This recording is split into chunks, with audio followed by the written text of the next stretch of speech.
ভূমিকম্প বা ভূমিধসের মতো প্রাকৃতিক দুর্যোগের দুর্গম এলাকায় সড়ক যোগাযোগ প্রায়ই বিচ্ছিন্ন হয়ে পড়ে।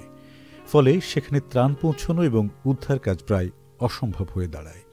এ সমস্যার সমাধানে তৈরি হয়েছে নতুন যান ট্র্যাকওয়ে ট্রাক। দুর্গম এলাকায় নিজের পথ তৈরি করে নেয় এই যান। এ যানের নকশা তৈরি করেছে যুক্তরাজ্যের কোম্পানি ফন ট্র্যাকওয়ে। ফিতার মতো দেখতে অ্যালুমিনিয়ামের তৈরি এই পথ ঘুড়ির লাটায়ের মতো একটি অংশে গোটানো থাকে। প্রয়োজনের মতো ট্র্যাকটি ওই পথ বিছিয়ে নেয়। ডিসকভারি জানায় এই ট্র্যাকওয়ে আংশিকভাবে ডুবে যাওয়া এলাকাতেও কাজ করতে পারে। অতি সম্প্রতি এই যানটিকে মানবিক কর্মকাণ্ড এবং ত্রাণ কার্যক্রমে ব্যবহার করা হচ্ছে।